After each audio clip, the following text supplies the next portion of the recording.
Bonjour, ici Laurence Saint-Hilaire, bienvenue à votre magazine Sur le plateau. Aujourd'hui, à l'émission, nous parlerons de l'alimentation dans les CPE avec Sophia Desrosiers, les étudiants internationaux avec Sonia Esparon, le métier de l'esthétique avec Juliette Gagnon, une nouvelle marque éco-responsable avec Marie Lozac, l'enseignement à la maison avec Coralie Aubin, et enfin, de la pénurie de main-d'œuvre dans les hôpitaux avec Justine Rousseau. Nous débuterons avec Justine Rousseau. Bonjour Justine. Bonjour. Je voudrais savoir quelles sont les conséquences dans la pénurie de main-d'œuvre dans les hôpitaux? Les conséquences de la pénurie de main-d'œuvre dans les hôpitaux est beaucoup la fermeture de lits, parfois dû au manque d'infirmières. Il doit fermer des unités aussi. Il peut avoir la fermeture des soins intensifs dû au manque d'infirmières. Puis pour quelles raisons les hôpitaux de Montréal sont-ils plus achalandés dans les hôpitaux qu'en région? Dû dans le fond, toute la province de Montréal, souvent, ils sont dans les hôpitaux de Montréal. Puis, Montréal, il offre des soins qui ne sont pas offerts en région. On peut prendre, par exemple, l'hôpital Sainte-Justine, qui sont vraiment spécialisés dans les soins pour les enfants. Alors, la plupart des enfants se dirigent dans cet hôpital pour avoir les soins nécessaires. Puis, les temps supplémentaires, ça apporte quel genre de défi dans la vie d'une infirmière? Selon l'infirmière clinicienne Léa Boisvert-Verville, ça affecte beaucoup la vie émotionnelle, mentale et personnelle. Il y a des infirmières qui vont jusqu'à faire 16 heures d'affilée, ce qui est énorme. Puis, celles qui ont des familles, ça peut empiéter sur la vie familiale. Quand on sait qu'on a une famille à s'occuper à la maison, c'est sûr que ça reste une priorité. Puis, ce serait quoi le plus gros enjeu dans la pénurie? Sans aucun doute, la surcharge de travail qui est énorme. Une infirmière peut faire le travail de 2 ou 3 infirmières en même temps. Puis, si on a de la difficulté à répondre aux besoins de tous, c'est pour ça que les hôpitaux sont vraiment engorgés. Puis, en tant qu'infirmière, ils n'ont pas le droit à l'erreur. Alors, ça reste qu'ils doivent bien faire leur travail, même s'ils font de 2 à 3 en même temps. Puis, qu'est-ce qui attend les infirmières qui vont graduer prochainement? Ce qui attend les infirmières est sans aucun doute le taux très élevé. Puis, ils seront mis dans le bain de l'action rapidement. On sait qu'il y a un manque d'infirmières, puis il y a de l'action dans les hôpitaux. Ils sont sûrs d'être dans l'action. Merci beaucoup, Justine. Merci.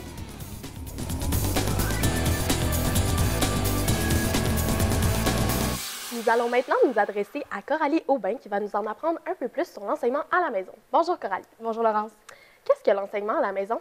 L'enseignement à la maison, dans le fond, ça consiste à enseigner à son enfant à la maison, à domicile, au lieu de l'envoyer dans un établissement scolaire traditionnel.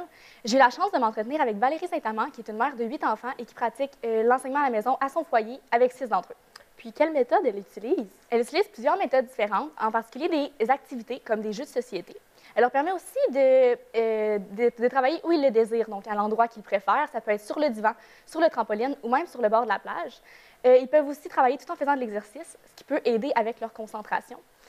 Habituellement, ils vont travailler dans leur cahier toute l'avant-midi, ce qui leur donne leur après-midi de libre au complet. Mais cet horaire-là est complètement flexible.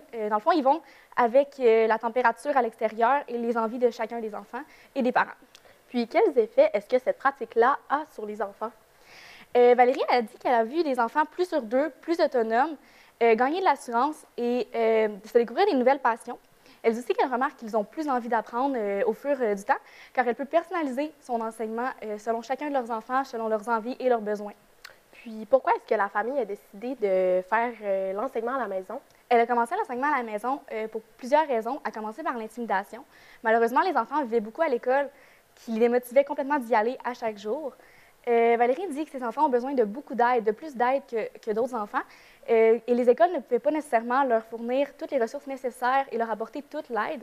Dans une classe, l'enseignant a énormément d'élèves, ce qui ne lui permet pas d'apporter l'aide nécessaire à tous les enfants et à personnaliser l'enseignement comme Valérie le fait elle-même avec ses enfants. Est-ce que c'est une pratique courante au Québec? Pas vraiment, mais de plus en plus, ça commence à se répandre. Valérie croit justement que ça devrait être plus répandu. Bien, écoute, merci beaucoup, Coralie. Merci, Laurence.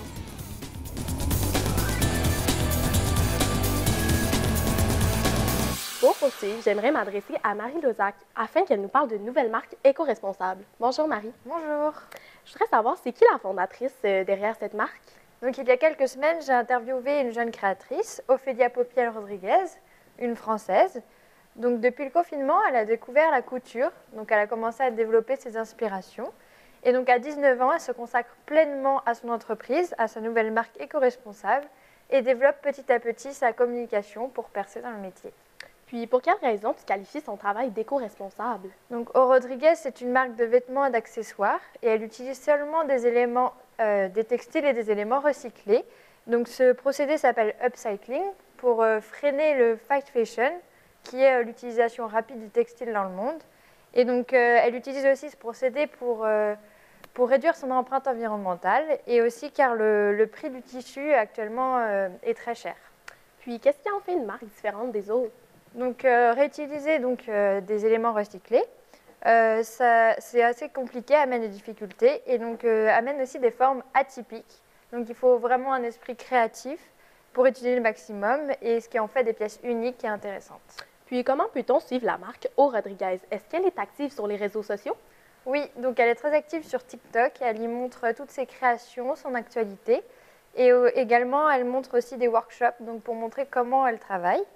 Elle suit beaucoup sur Instagram avec un compte professionnel et elle va participer prochainement au concours Fashion TikTok Competition qui va augmenter sa visibilité au public. Puis, est-ce qu'elle a un objectif à travers ses créations? Donc oui, elle m'a confié que son objectif principal était l'acceptation de tous, de la corpulence, du style et de l'ethnie. C'est super intéressant. Merci beaucoup, Marie. Merci.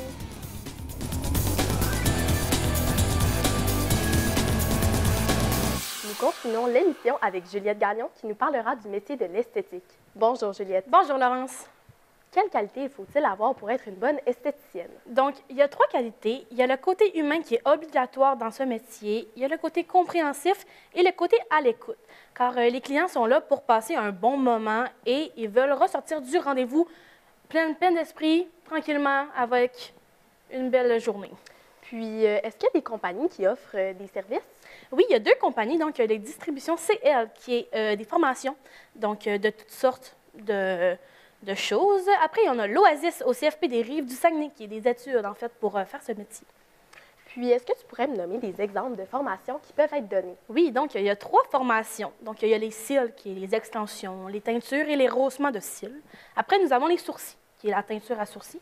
Et les ongles, donc le gel, la poudre et les nail art. Puis, est-ce que l'avenir de l'esthétique va évoluer de façon positive? Bien, Si oui, pourquoi? selon l'esthéticienne Jessica Rousseau, l'avenir de l'esthétique va évoluer, va grandir en force et évoluer positivement, car plus de gens veulent prendre soin d'eux, donc veulent prendre soin de leurs mains, leur peau et tout. Et avec toutes les techniques disponibles, la personne n'a pas un maquillage complet à faire dès le matin. Donc, c'est avantageux et c'est beaucoup positif. Puis, pourquoi Jessica s'est-elle lancée dans ce domaine-là en particulier? Jessica s'est lancée dans ce domaine parce qu'il y a 9 ans, elle m'a dit qu'elle manquait d'aventure. Donc, sa technique donc préférée, c'est le gel et sa marque préférée, c'est Biril Bird.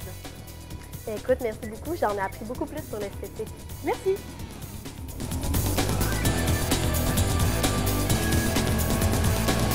Intéressons-nous maintenant à Sonia Esparon qui va nous parler de la situation des étudiants internationaux. Bonjour Sonia. Bonjour Laurence. Pourrais-tu nous expliquer pourquoi la réalité est différente entre les étudiants internationaux au Québec? Oui, la réalité et les besoins financiers des étudiants internationaux au Québec diffèrent en fonction de leur pays d'origine et le choix de programme d'études qu'ils vont faire ici. C'est l'avis de Nafissatou Diallo, une étudiante française en ATM originaire de Guinée avec qui j'ai pu m'entretenir. Puis, comment se manifeste l'écart des besoins financiers entre les étudiants internationaux? Comme l'étudiant explique, le gouvernement du Québec offre certains privilèges aux étudiants originaires de la France et à ceux qui étudient dans le programme désigné pour l'exemption de frais de scolarité. Les étudiants françaises sont éligibles à la RAMQ et ils payent leurs frais de scolarité comme les natifs, tandis que les autres étudiants qui ne sont pas inscrits au programme désigné payent pour leur part le droit de scolarité préétabli et contractent une assurance privée. Cela étant, il est important de considérer aussi l'écart entre les valeurs monétaires de dollars canadiens et les autres monnaies dans le monde. Un dollar canadien équivaut à peu près à 3,53 dinars libéens, soit la monnaie avec la plus forte valeur en Afrique. Puis, à combien sont estimées par année les dépenses d'un étudiant international? Selon le Statistique Canada en 2022, le coût moyen d'études varie entre 7 000 à 20 000 dollars canadiens par année pour le collège. Ce montant s'établit à 36 100 dollars canadiens en premier cycle universitaire, De plus, le coût de la vie est estimé à 15 000 par année additionnel. Puis pourquoi la possession des ressources financières solides est importante avant d'immigrer pour l'étude au Québec? Même avec ces privilèges, l'étudiant devait encore compter du financement familial et travailler 20 heures par semaine avec un salaire au-dessus du salaire minimum pour répondre à ses besoins. Merci, Sonia.